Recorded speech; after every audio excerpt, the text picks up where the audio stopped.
Theorem 6.1 solve गर्ने छ। Theorem 6.1 लाई हामीले के भन्छ भन्दाखेरि चाहिँ टेल्स थ्योरम भन्छ। सो यो थ्योरम स्टार्ट गर्नुभन्दा अगाडि हामीले एउटा ट्रायंगल ड्र गर्यो जसलाई नाम दियो एबीसी। सो हामीले यहाँ गिवन लेख्दियौँ, given triangle ABC. So ABC मा हामी एउटा बेस ड्र गर्दियौँ जो चाहिँ प्यारलल हुन्छ बीसी सँग। बेस ड्र गर्दियौँ एउटा जो चाहिँ प्यारलल हुन्छ बीसी सँग। अनि यसलाई हामी नाम दियौँ डी ई। सो हामीले DE is parallel to BC। So हामीले यो ड्र गर्यो। सो हामीले अब के प्रुफ गर्नुपर्छ भन्दाखेरि चाहिँ that AD by DB is equals to AE by EC। यो AD र by DB चाहिँ AE र EC सँग इक्वल छ कि छैन भनेर हामीले अब प्रुफ गर्ने छ। हामी यहाँ लेख्दियौँ AD चाहिँ AD by DB is equals to AE by EC। So हामीले यो सल्युसन स्टार्ट गर्नुभन्दा अगाडि हामी एउटा कन्स्ट्रक्सन गर्दियौँ जस्तै E देखि एउटा लाइन ड्र गर्दियौँ एन्ड यसलाई नाम दिउँ N एन्ड D देखि पनि एउटा लाइन ड्र गर्दियौँ अनि यसलाई नाम दिउँ N। सो हामीले कन्स्ट्रक्ट गर्यो।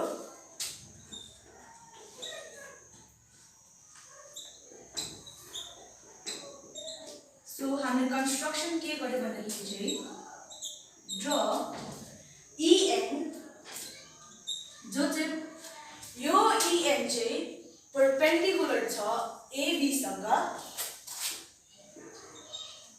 एन्ड जुन चाहिँ यो DM छ यो चाहिँ परपेन्डिकुलर छ AC सँग।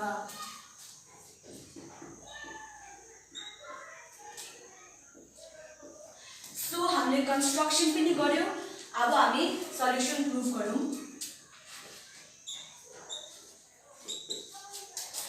अब हामीलाई याद छ area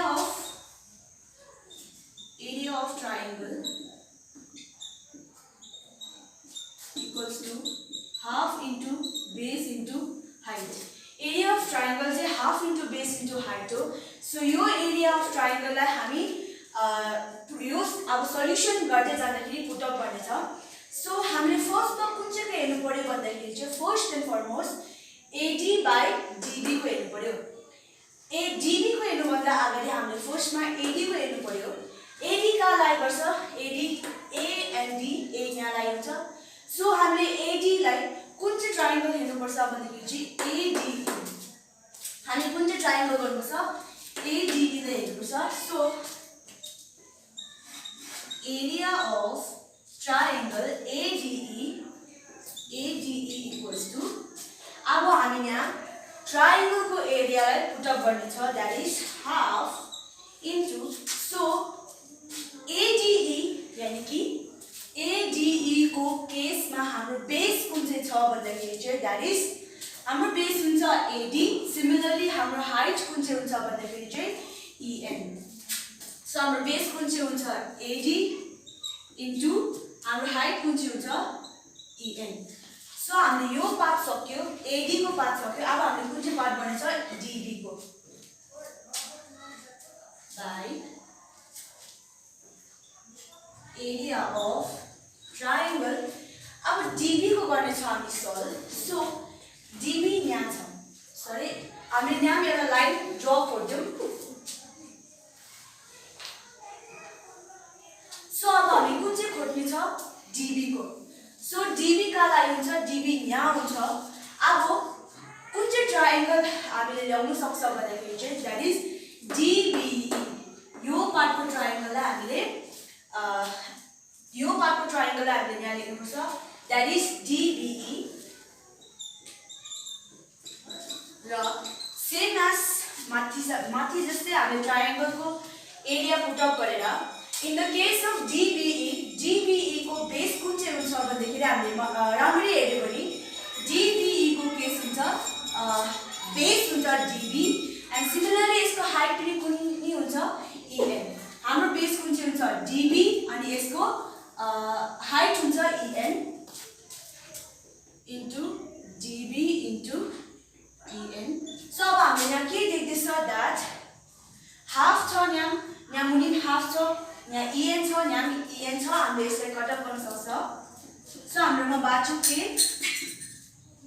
AD by DB so हामीले यसलाई इक्वेसन नम्बर 1 ल्याउँ देन यो पार्ट AD by DB को हामीले सक्यो अब मुभ अन टु नेक्स्ट सल्युसनमा जो चाहिँ AE by EC को सो अब हामीले सेम यस्तै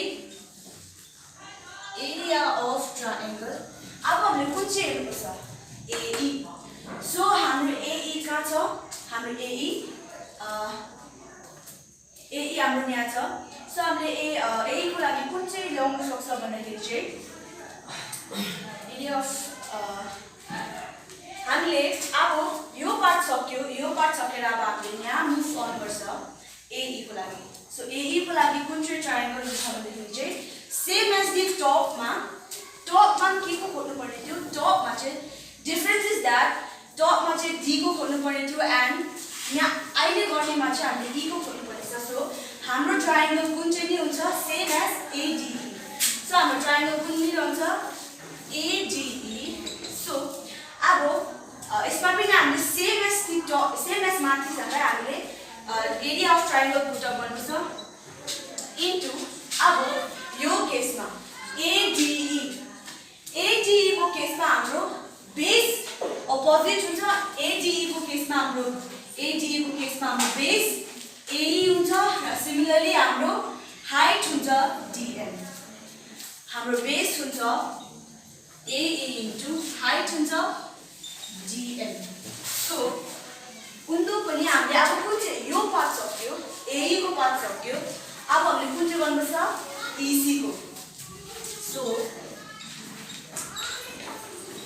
एरिया अफ ट्रायंगल EC कहाँ लागेको हुँदैछ EC यहाँ लागेको हुँदैछ सो आगे हामीले कुन चाहिँ ट्रायंगल लियो आगे हामीले यो पार्टको ट्रायंगल लियो अब हामीले कुन चाहिँ ट्रायंगल लिन सक्छ यो पार्टको ट्रायंगल लिन सक्छ that is ECD triangle ECD equals to same as the हामीले यसमा एरिया अफ ट्रायंगल को भ्यालु ल्याउनु पर्यो दैट इज हाफ इन्टु अब ECD को केसमा हाम्रो बेस कुन चाहिँ हुन्छ दैट इज EC हाम्रो बेस हुन्छ सिमिलरली हाम्रो हाइट कुन चाहिँ DM हाम्रो बेस कुन चाहिँ हुन्छ EC एन्ड हाम्रो हाइट के हुन्छ similarly as top 1 DM so हामीले यहाँ देख्न सक्छ that half and half equal छ हाफ एन्ड हाफ सेम छ सो हामीले यसलाई कट अफ गर्न सक्छ र DM एन्ड DM पनि सेम छ यसलाई पनि काट्नु सक्छ अब हाम्रो बाँच्यो के दैट इज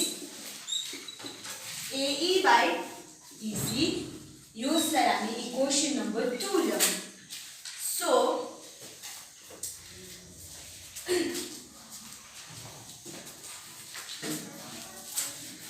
अब हामीले फ्रम इक्वेसन नम्बर अब जुन चाहिँ D एरिया जुन चाहिँ DBE र ECD को एरिया चाहिँ इक्वल छ that is area of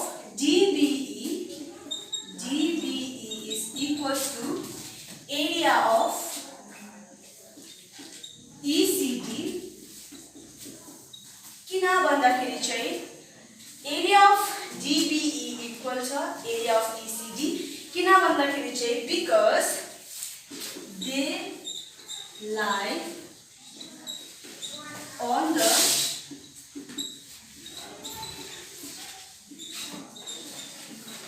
same base that is हाम्रो base कुन छ DE र अर्को पोइन्ट चाहिँ between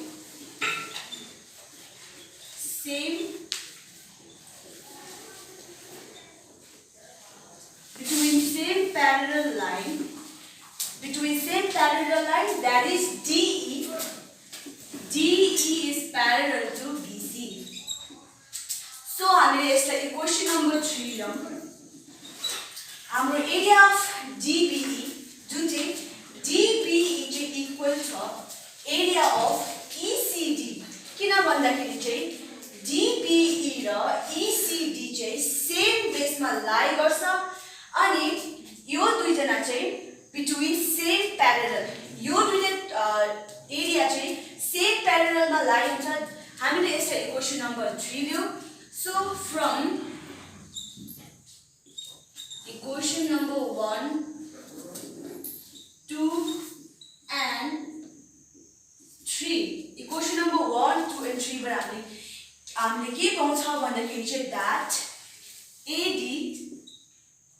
AD by DB is equals to AE by EC।